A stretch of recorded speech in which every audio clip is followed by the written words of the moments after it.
Et c'est là, l'idée de certification était dans l'air depuis les années 70. Ils ont dit peut-être que pour la foresterie, ça serait utile. Et ils ont développé une norme pour spécifier, puis ils ont dit c'est quoi le problème en foresterie? Bien, c'est les pratiques dans le bois, les pratiques en forêt. Alors peut-être qu'on pourrait imaginer une norme de foresterie durable. Dire, bon, bien, la durabilité, là, ça veut dire qu'il faut faire attention à la régénération. Ça veut dire qu'il faut faire attention aux caribous. Ça veut dire qu'il faut intégrer les valeurs autochtones. Ça veut dire qu'il faut que les travailleurs soient bien payés, puis qu'on tienne compte de la santé, de leur santé, de leur sécurité. Un tas de choses comme ça. Ils ont élaboré ça. Évidemment, les industriels regardent ça, bon, un autre patente d'environnementaliste. Ce que personne n'avait vu venir, c'est les Suédois. Le gouvernement suédois, qui était le gouvernement porteur de l'idée de convention au sommet de la Terre de 92, on dit ah, ben tiens, ça tombe bien. Nous, on est en train de renouveler notre politique forestière. Et savez-vous, cette idée de certification, on croit à ça, nous autres. Et le Skogsstyrelsen, il n'y a pas de ministère. Il y en a un ministère des Forêts, mais ils sont une douzaine. La vraie affaire, c'est l'agence forestière, l'agence suédoise des forêts. J'entrerai pas là-dedans, mais le Skogsstyrelsen s'est vu imposer par le gouvernement suédois de dire, là, faites affaire avec le Fonds mondial pour que vos réglementations pour contrôler ce qui se passe en forêt, ça soit aligné sur la certification. Ouh!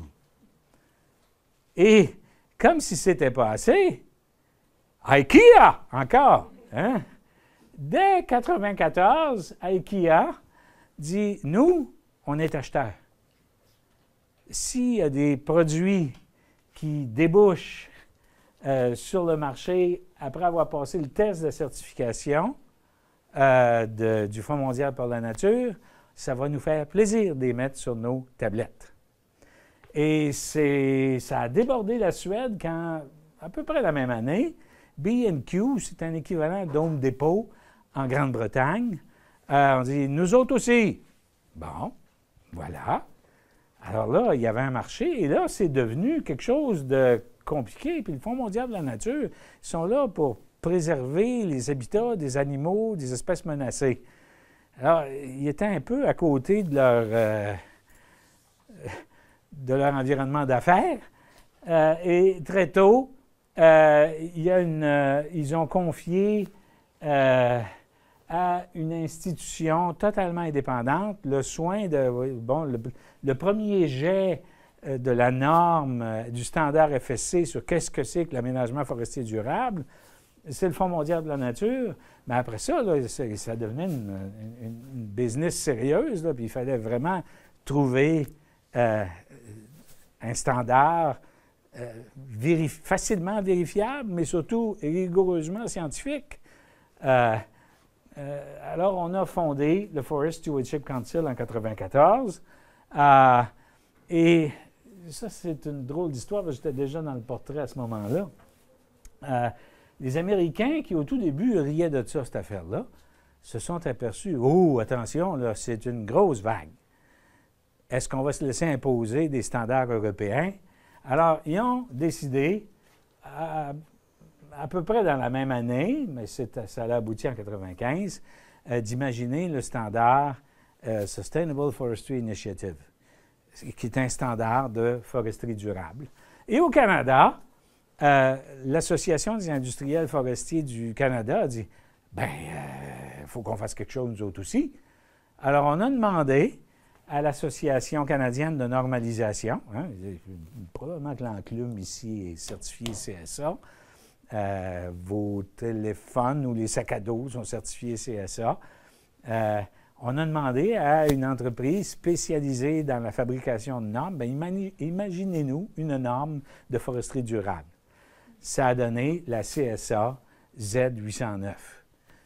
Ça frappe moins l'imaginaire que Forest Stewardship Council ou Sustainable Forestry Initiative. La CSA Z809. Ça a du sexe à pile, ça, monsieur. Vous allez voir ce qui va arriver avec ça. FSC, en 2004, va imaginer une norme. Enfin, ils vont arriver au Canada fin des années 90, début 2000. Oui, OK, 15 minutes. Accélère, mon Luc. Ils vont arriver fin des années 90. Ils vont imaginer plusieurs normes, mais en l'occurrence, en 2004, il va y avoir une norme. Qu'est-ce que ça veut dire, foresterie durable, pour la forêt boréale? 85 de notre forêt commerciale au Québec, c'est de la forêt boréale. Donc, on est un petit peu concernés. Au moment où FSC débarque au Canada, Home Depot va dire, nous, les produits FSC, ils vont avoir une belle place sur nos tablettes. Et j'aurais pu continuer, là, quelques mois plus tard, Renault Dépôt a dit « Nous autres aussi! Hein? » La beauté de l'affaire, c'est qu'en 2010, on change de régime forestier québécois et le gouvernement du Québec dit dorénavant, toutes les forêts publiques du Québec vont être certifiées. Mais là, vous voyez un peu, pas l'absurdité, mais l'étrangeté de la chose. Ça, c'est privé.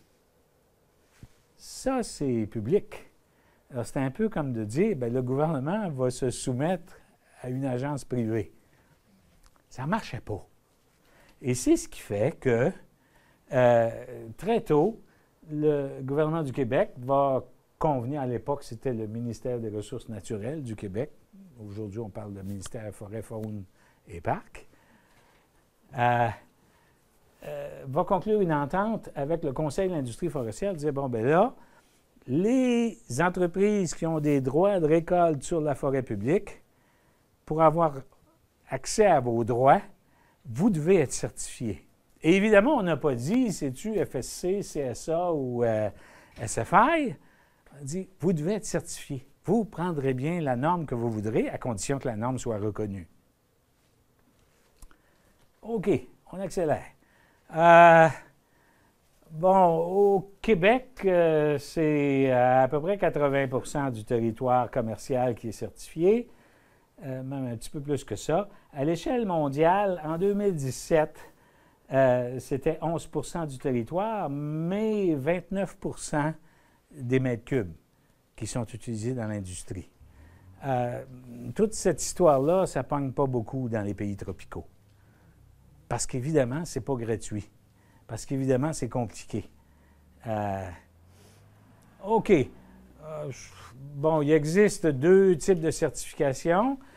La tuyauterie, ce qu'on appelle les systèmes de gestion et de suivi environnemental, et les standards de performance que je dois réaliser sur le terrain.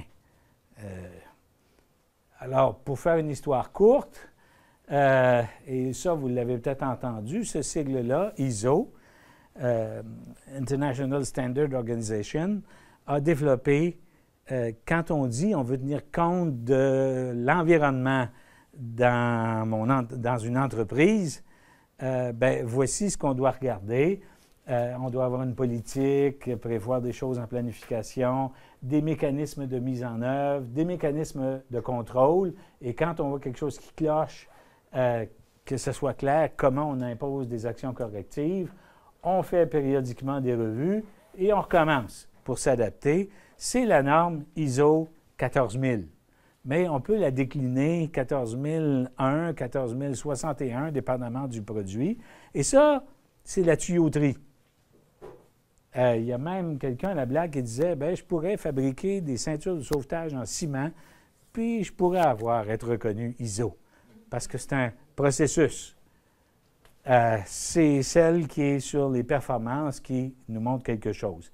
Alors, vous avez, Kruger, Résolu, SCA, mon attachement à la Suède, c'est la Svenska Cellulosa Harkblatet, mais tout le monde dit SCA, même en Suède. Et dans son logo, Care for Life. C'est bon, ça. Mais Hydro-Québec est ISO 14001. Ça, c'est la tuyauterie. Ce qui compte, alors tout le monde est ISO, ce qui compte, c'est que ça fasse une différence sur le terrain. Et là, c'est là où les trois normes, les trois standards vont être appliqués. Oui, vous avez un système pour appliquer ces normes, mais ça nous prend des normes. Alors, ces normes-là n'ont pas de sens s'il n'y a pas de système de gestion environnementale. Mais un système de gestion environnementale, ça ne veut rien dire s'il n'y a pas des standards. De dire, bien là, il faut que sur le terrain, je puisse observer qu'il y a tant de semis à l'hectare, qu'on a des caribous contents, des autochtones coopératifs, puis que sais-je.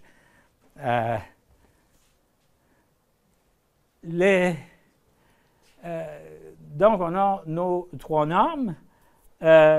Au Québec, il y a les entreprises qui vendent beaucoup aux États-Unis ont eu tendance à aller vers SFI. Les gens qui... Oh, pourquoi il a fait ça? Bon, en tout cas, les gens qui veulent mieux tenir compte être sensibles aux valeurs environnementales, parce que la plupart d'entre vous, vous avez déjà entendu parler d'FSC, je suis pas mal certain. SFI, je suis moins certain. Bon, il a décidé de rouler tout seul, lui. Bon, c'est correct.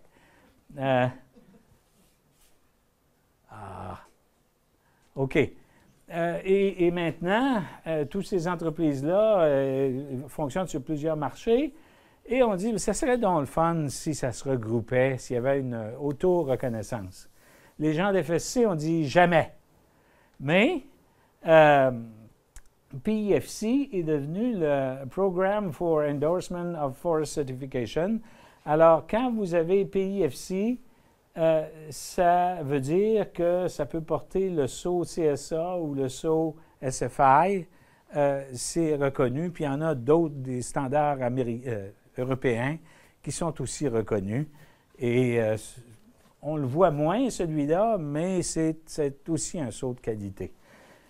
Puis là, je vais faire un saut sur d'autres choses. Qu'est-ce qu'il y a là-dedans? Des principes.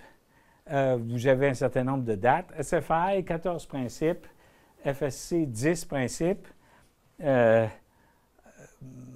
On dit que SFI, c'est plus parapluie. FSC, c'est plus centralisé. On ne creusera pas ça. Rentrons plutôt dans la norme comme telle. Alors, dans le monde, il y avait 33 interprétations du système FSC, 13 en Amérique du Nord, 2 au Québec, une pour les Grands Lacs Saint-Laurent, qui a été la première, la norme boréale. Tout ça a été mis à jour en août 2014. 10 principes. Bon, d'abord, le respect des lois, les droits des travailleurs, les droits des populations autochtones, relations avec les communautés. Alors, essentiellement, là, c'est du social, un petit peu d'économique, valeurs et impacts environnementaux, pratiques de gestion, suivi et évaluation des activités sur le terrain, la conservation et la façon dont on met en œuvre les activités de gestion. 10 principes, 54 critères, 202 indicateurs qui sont observés, mesurables sur le terrain. Ça a été mis à jour depuis le 3 juin 2019. On a une nouvelle norme FSC qui, elle, veut... En fait, c'est un mouvement mondial. FSC a dit, bon, ça n'a pas de bon sens, tous ces paquets de normes. C'est toujours du FSC, mais là, on ne sait plus trop si c'est... quand c'est au nord de la Suède, puis quand c'est aux États-Unis, c'est pas tout à fait le même jeu. Alors là, on a fait un ménage là-dedans. Et maintenant, il existe une norme, un standard international qui donne lieu à une interprétation canadienne qui est valable pour tout le Canada et tout le monde est soumis à 69 critères, 196 indicateurs. C'est peut-être un petit peu plus parce que moi, j'ai fonctionné avec la pré-norme de 2018. ça me semble avoir évolué un petit peu. Pour les gens qui vont suivre mon cours cet automne, ils vont avoir la vraie histoire. Vous autres, vous avez le cours de l'année passée. La grosse affaire, c'est donc qu'on a FSC qui imagine le standard, qui donne des choses vérifiables sur le terrain. Un entrepreneur forestier, une entreprise forestière dit oui, je la veux, cette norme-là. Et là, ça nous prend un auditeur indépendant d'FSC, mais reconnu par FSC, indépendant du producteur, qui va venir observer ces choses-là sur le terrain et dire « Le fais-tu? Comment tu fais ça? » Et ça, c'est ce qu'on appelle les auditeurs, la vérification environnementale. On a Rainforest Alliance, on a QMI, on pourrait avoir, attendez, oui, on pourrait avoir KPMG, les grands bureaux de comptabilité s'intéressent à la chose. Donc, on n'est pas dans la... C'est pas des bureaux de coin de table, là, ou des gens qui lancent leur entreprise dans le sous-sol, quoique. Bon, je pourrais reprendre la même histoire avec la norme SFI. Au lieu de 10 principes, on en a 15. Eux, au lieu de parler de critères, ils parlent de mesures de performance, 37, mais ça débouche sur 101 indicateurs. Oui? 5 minutes. Pardon? 5 minutes, j'y arriverai pas. C'est trop, je pense. Tout ça, ça va être révisé. C'est en révision actuellement.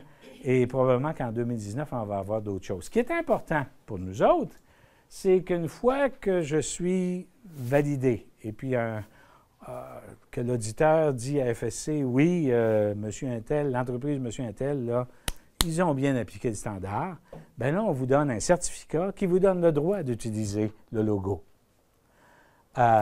Vous avez le FSC, SFI, les papiers sont à peu près pareils, et il y a une chose qui est absolument pareille, c'est le numéro du certificat qui devra se retrouver sur le logo. Et ça, si vous tournez votre boîte de papier mouchoir et que vous voyez le logo, il va y avoir un petit code, si c'est SFI, ça va être ce petit code-là, qui va dire, ben regarde, va sur le site de SFI, tape le code, puis là, tu vas avoir toute l'histoire. Toute l'histoire. Et ça, c'est parfaitement transparent et ça marche. C'est ça la beauté de l'affaire. C'est que oui, quand on fait l'épicerie, on n'a pas le temps de se poser bien des questions. Je cherche le logo, OK. Maintenant que je me pose des questions, sur ma boîte, il y a un numéro de certificat, à même le logo, qui me permet de faire une petite recherche. Et là, je pourrais avoir toute l'histoire de comment la matière première a été récoltée pour me permettre d'avoir une belle boîte de papier de mouchoir qui tient compte de l'environnement. C'est hyper beau. OK.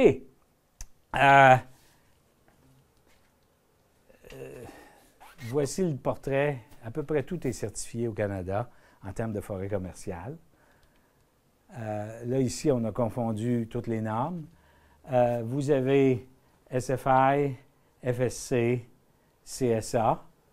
On voit qu'à un certain moment, FSC est devenu la norme la plus importante, puis que là, SFI est en train de prendre le relais. Vous remarquerez probablement, on a dit à la diapositive précédente, 163 millions d'hectares. Là, ici, on est à 193. Pourquoi ça? Bien parce qu'il y a des entreprises qui portent, pour un même hectare, il y a 2 certificats. Un SFI, un FSC. Et c'est particulièrement le cas au Québec. Au Québec, on a écouté 45 millions d'hectares de forêt commerciale. Il y en a 43,2 qui sont certifiés. Ça, c'est la grande norme, la grande courbe en noir. Ce qu'on se rend compte, et malheureusement, ces schémas-là, ils ont arrêté de les faire à partir de 2015. Nos amis du ministère, c'est correct. Mais par contre, on a les chiffres. Alors, en décembre 2018, il y avait 21 millions d'hectares certifiés FSC, 28 millions d'hectares SFI et 0 hectare CSA. CSA Z 809, hey, même moi je l'oublie, Z 809. Ça n'a pas vraiment pogné. Et ça, ben, ça nous amène à dire que CSA, ça a disparu au Québec en 2013. Donc, c'est déjà l'histoire ancienne. Par contre, SFI a explosé en 2013. Et FSC, qui dominait au Québec, ben, à partir de 2013, ça diminue, mais pas de façon, c'est un léger recul. Voici le territoire du Québec, on ne voit pas très bien, là, puis c'est la carte la plus récente. Alors, ce qui est en rouge ou orange, je ne sais pas trop comment ça sort derrière, là, c'est du FSC. Ce qui est en vert, c'est du SFI. Ce qui est en ligné, ils sont aux deux. Et ce qui est en blanc, ben ce n'est plus certifié, c'est des certificats suspendus. Ça aussi, il y aurait beaucoup à dire là-dessus. Celle-là, même si c'est vieux, ce que ça montre, c'est que même la forêt privée peut se faire certifier. Alors, en vert, c'est de la forêt publique. En jaune, moutarde, c'est de la forêt privée. Cependant, oui, hey, ça a marché. Bien, on s'aperçoit qu'il y en a pas mal moins de la forêt privée parce que c'est un système qui, pour des petites superficies, est assez onéreux à gérer. Ça ressemble pas mal à ce qui se passe dans les pays tropicaux. Mais néanmoins, on continue à miser là-dessus. Bon, lequel qui est mieux, SFI ou FSC? Ah, ça, puis là, j'ai plus de temps. Il y aurait une belle histoire parce que Résolu s'est chicané avec les environnementalistes des États-Unis à cause du caribou. Et les environnementalistes disaient, bon, ben Résolu se comporte sans foi ni loi. Donc, on va boycotter leurs produits. Et ça devient important. Ben là, c'est toutes des entreprises là, qui achetaient des produits résolus. Évidemment, il y a eu poursuite devant les tribunaux, mais l'argument des environnementalistes américains, c'est-à-dire, ben oui, mais les certificats FSC ont été suspendus. Alors, ça montre bien qu'ils ne respectent pas l'environnement. L'affaire n'est pas si simple, mais ça a forcé une comparaison entre les deux normes. Est-ce que parce qu'on a perdu le certificat FSC, ça veut dire qu'on ne respecte pas l'environnement? On peut se poser des questions, mais ce n'est pas si simple. Ça a surtout motivé beaucoup d'études comparatives qui montrent, bien écoutez, quand on est sous le régime FSC, il y a plus de non-conformité. Enfin, une deuxième diapositive en anglais. Ben oui, mais il y a une raison bien simple à ça. C'est qu'FSC, un certificat, vous l'avez pour 5 ans. Dans le cas de SFI, il y a 2 grosses évaluations, au temps 1, au temps 0, puis 5 ans plus tard, au temps 1. Et puis, de façon intérimaire, on peut revenir une fois. FSC, on revient à tous les ans. Bon, bien, pour des vérifications intérimaires. C'est aussi 5 ans, mais on revient à tous les ans. Alors, c'est bien sûr qu'on trouve plus de choses. Puis, il y a plus d'indicateurs. L'affaire, c'est les non-conformités. C'est-tu grave? C'est-tu majeur? Est-ce que l'entreprise s'ajuste? Et tout ça, quand vous prenez le petit numéro sur le logo, puis que vous allez dans le site, toute cette histoire-là, vous est racontée, là, en pleine transparence. Combien de temps les auditeurs passent-ils sur le terrain? Bon, ça a l'air que les SFI, les auditeurs passent moins de temps. Peut-être. Là-dessus, il y a peut-être quelque chose là. L'épaisseur des rapports. Hey, là, le prof en moi bouillait. Hein, vous le savez, quand un étudiant vous remet un travail, ça d'épais. Est-ce que c'est meilleur que celui qui a fait 10 pages? Habituellement, on appelle ça du remplissage. Hein? Ce qu'on retrouve dans les saucisses hot dog, là. Alors, c'est pas un bon argument. Le gros argument, c'est probablement les vérifications intérimaires. Et puis de dire, bien, écoutez, dans SFI, il y a plus de forestiers que dans FSC. Bien là, c'est peut-être pour ça qu'ils ont besoin de passer moins de temps sur le terrain. Je dis ça, comme ça. C'est ma réaction primaire, pour ne pas dire primate. Le gouvernement du Québec s'est posé des questions aussi là-dessus. Et pour eux, la question qui se posait, c'est de dire, bien, ça dépend peut-être de l'auditeur. Alors, on a comparé les principes FSC parce qu'on essayait de comprendre pourquoi FSC a retiré son certificat à certaines entreprises. Et entre autres Résolu, qui est le plus gros. Et ce qu'on s'est rendu compte, c'est qu'il n'y a pas vraiment de différence entre les auditeurs, sauf que sur la question autochtone, QMI est plus dur que Rainforest Alliance, qui sont les deux grands auditeurs.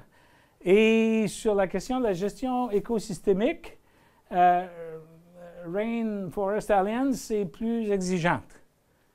On vous l'a peut-être expliqué, là, qu'est-ce que c'est que cette histoire de foresterie écosystémique. C'est un des grands défis dans la pratique de la durabilité.